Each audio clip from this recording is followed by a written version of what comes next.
যারা group D পরীক্ষা দিচ্ছ, রেলের গ্রুপ ডির পরীক্ষা দিচ্ছ, অনেকের কাছে রেলের গ্রুপ ডি সিলেবাসটা এখনো ক্লিয়ার নয়। তো আজকে আমি সবার রিকোয়েস্ট একটুখানি গ্রুপ ডির যে সিলেবাসটা সেটা একটুখানি তোমাদের সাথে শেয়ার করছি। জিআই অ্যান্ড রিজনিং এটা তো থাকবেই কম্পালসারি, তোমরা জানোই। ম্যাথমেটিক্স থাকবে, জেনারেল সায়েন্স থাকবে, জেনারেল অ্যাওয়ারনেস অন অ্যাফেয়ার্স, এগুলো থাকবে। এবারে একটুখানি শর্ট ডিসক্রাইব করে দিচ্ছি কিরকম ভাবে কি হবে। জিআই অ্যান্ড রিজনিং যেটা, সেটা তোমরা তো অলরেডি করছো প্রত্যেকটা কম্পিটিটিভ এক্সামের জন্য, তাই এইটাই প্র্যাকটিস করে যাও। ম্যাথমেটিক্স একেবারে লো লেভেল থেকে শুরু করো, লসাগু গসাগু, সিম্পলিফিকেশন মানে সরল করা, পার্সেন্টেজের অঙ্ক যা যা আছে, গতিবেগের অঙ্ক, এগুলো প্র্যাকটিস করো। জেনারেল সায়েন্স তো ভালো জানো, যেটা সিলেবাস আছে সেটাই প্র্যাকটিস করবে। আর জেনারেল অ্যাওয়ারনেস অন অ্যাফেয়ার্স যেটা ডেইলি বেসিসে হচ্ছে, একটুখানি নিউজ পেপারগুলো ফলো করবে। বুঝতে পেরেছি?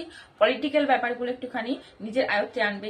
যেগুলো যেগুলো ডেইলি আপডেট পাচ্ছ সেগুলো খাতায় লিখে রাখো, এগুলো একটুখানি কম্পালসারি হিসেবে খাতায় নোট ডাউন করবে। এগুলো করে যাও। তারপর যদি তোমাদের কোথাও কোনো অসুবিধা থাকে একটুখানি আমাকে কমেন্ট বক্সে লিখে জানাও যে ম্যাম এখানটা বুঝতে পারছি না, আমি আরো ডিটেলসে তোমাদেরকে দিয়ে দেওয়ার চেষ্টা করব।